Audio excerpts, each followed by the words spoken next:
Recently, I was in Amsterdam and Vienna. I was in Vienna because of a wedding, okay? And I had a great time.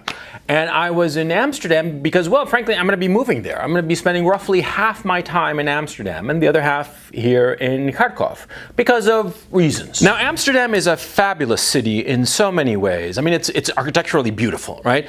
But not only that, one of the things about the Dutch people, or at least the Dutch in Amsterdam, which I've noticed, is that they are fundamentally happy people. Yeah, I mean, the place is lousy with tourists, right? But the city feels very alive. It's not like Venice. Venice looks like it's stuck in amber somehow, you know, that it's a dead city and just the tourists keep it alive. No, Amsterdam feels alive irrespective of the tourists. Amsterdam is a working city. It's actually a center for industry and finance and a whole bunch of other stuff, and part of the reason I'm moving there. But that's not the point. The point is, see, Amsterdam feels alive. I mean, and the people feel happy.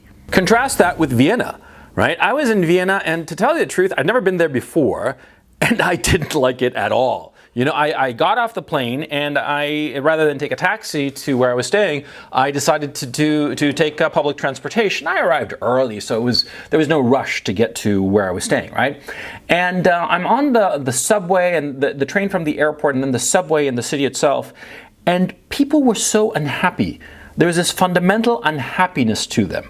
Yeah, the city in and of itself is beautiful. Yes, no question about it. It's one of the most beautiful cities.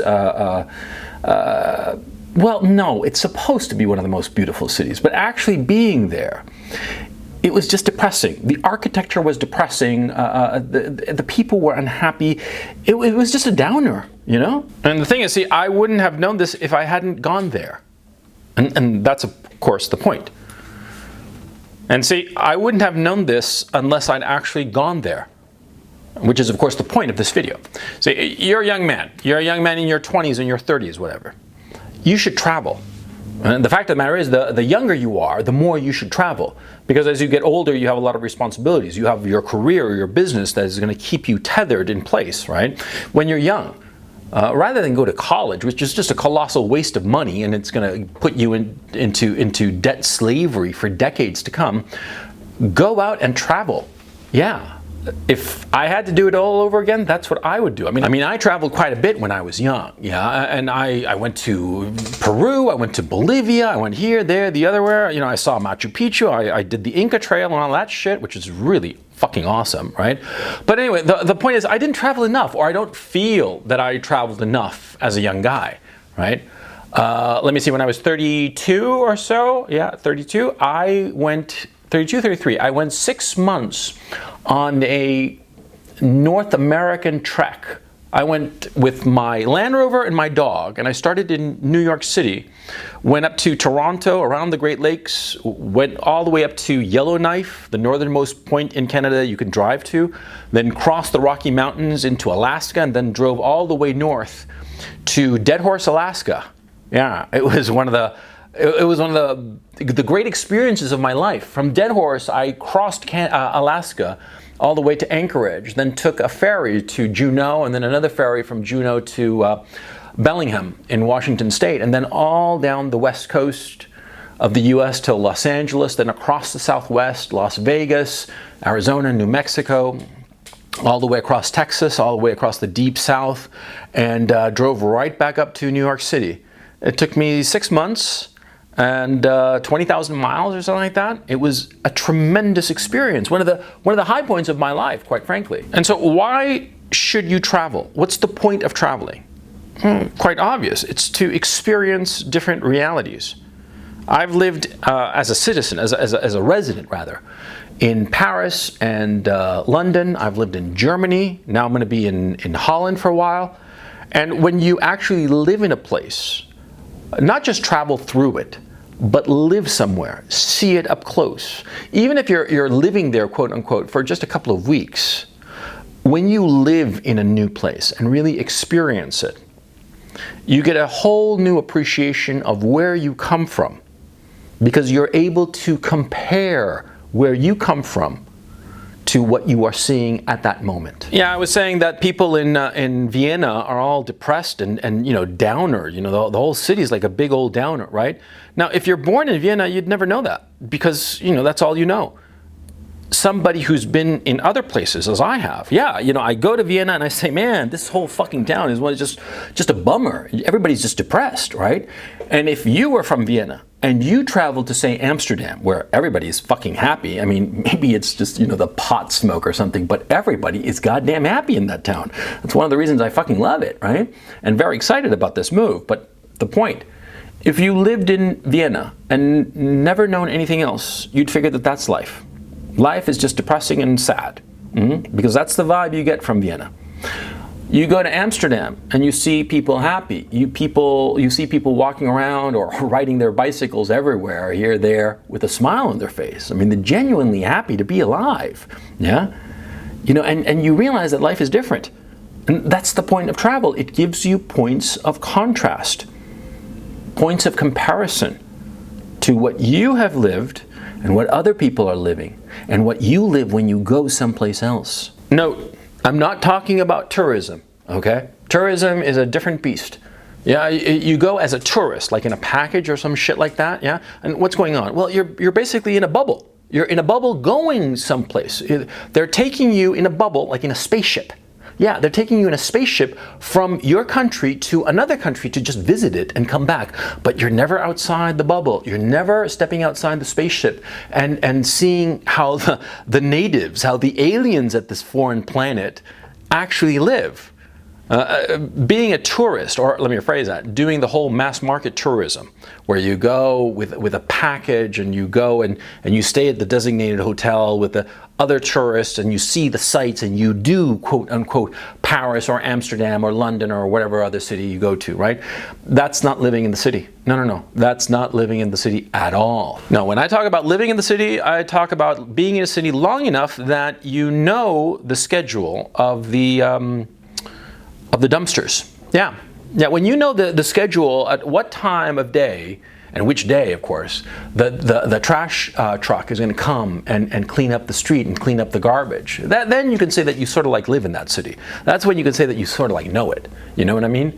When you go and you walk down the street automatically, instinctively, without thinking, and go to the supermarket, the one nearest to where you're living, and you buy the foodstuffs, right?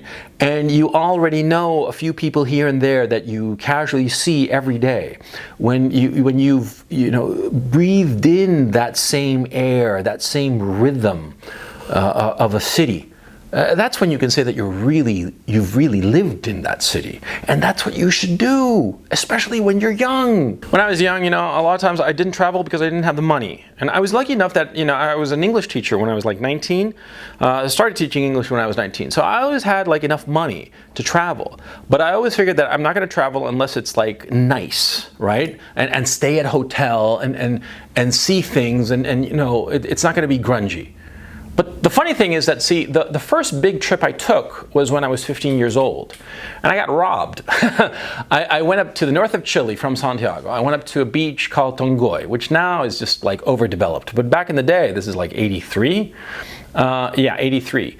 I went up there and it was nothing. It was a deserted beach. It was a 10-kilometer long beach. Totally deserted. Yeah, I got robbed by some hippies and they stole my backpack and my money, right? And so I wound up having to live off of these razor shell clams that I would scoop out from the shore every morning. That's what I would eat for days on end because I didn't have any money.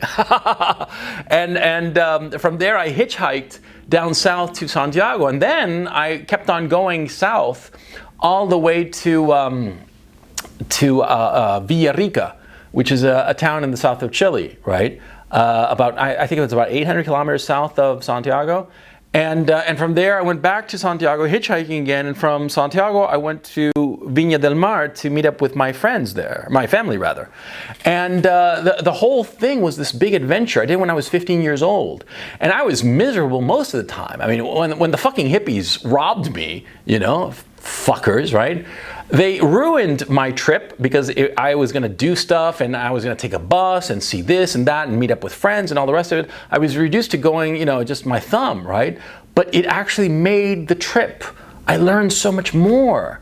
I learned so much more about myself. I learned so much more about Chile. I grew. I grew enormously.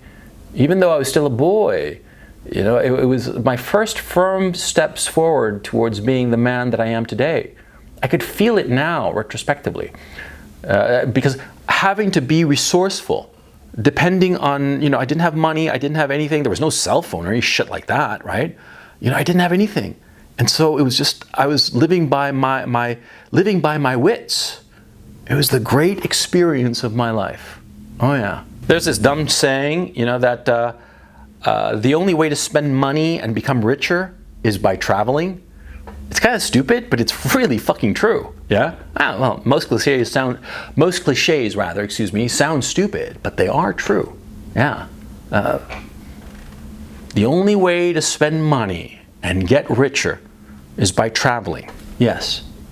You're young, yeah, you're in your very early 20s. You don't know what to do, maybe. Maybe you're sort of lost and you're thinking to yourself, well, what am I going to do? What career, what business, what am I going to do with my life? Don't worry about it. You're what, 22, 25 maybe even 27, right? Take a year off and travel. Hitchhike. You don't need much money. That's the thing that I thought when I was young that now I realize is just not true. You don't need money. Like what happened to me when I was young. I got robbed, no money, and I had the experience of a lifetime. You don't have any money? Do you know how to play guitar? Maybe you don't know how to play guitar, but you have access to one. You can get a cheap one, maybe off of like Craigslist or some shit like that, right? Go to Craigslist, pick up a cheap guitar, learn a few chords, go to some city and busk, yeah? Busk and see what happens. People are kind. People will toss you a buck or two, enough to maybe eat for the day, yeah? If you give it your best and busk a little, you'll meet interesting people. It'll be fun. It'll expand your horizons, expand your mind. There are so many people who get to the end of their life and they say, oh, I wish I'd done this, I wish I'd done that. And most of the time, they wish they'd traveled more, right? I mean, a lot of them wish that they'd had more kids. A lot of them wish they'd done this, that, the other. But travel tends to be one of the number one things that people regret not having done.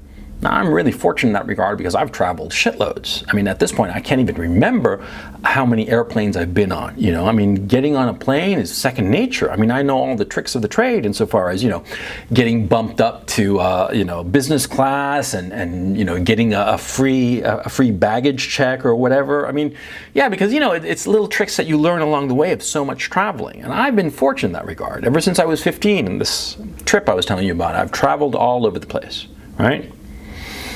And it's the thing that I most value. Possessions, cars, toys, property, whatever, they come, they go. The money, it comes, it goes. But the things that I remember the most, apart from people, are the places I visited. In point of fact, the reason I remember, of course, the places I visited is because of the people I met there. I went there and I saw different people, and they have different priorities. They have different incentives.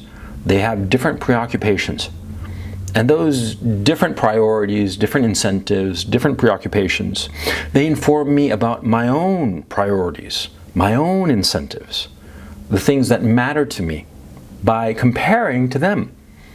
And you can only compare yourself to other people who are truly different, truly diverse, not this ersatz bullshit diversity that we've been sold, but I mean real diversity, by going to someplace foreign, someplace different, and going there and not trying to take with you the place you come from, not trying to remain a part of where you came from before, but rather going someplace new and trying to fit into this new place, trying to adapt yourself to this new environment.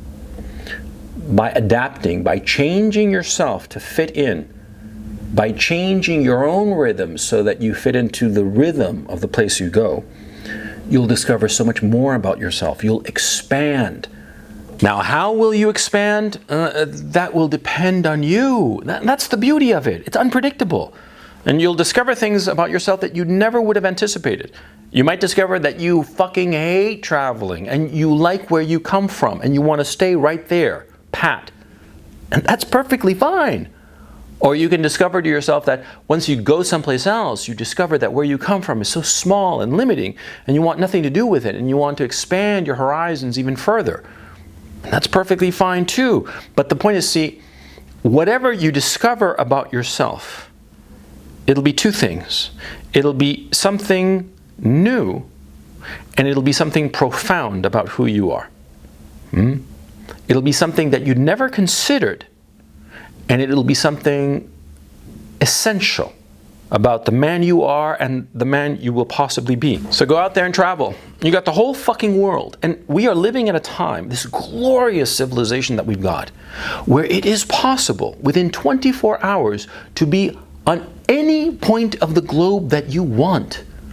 Think how incredibly lucky you are.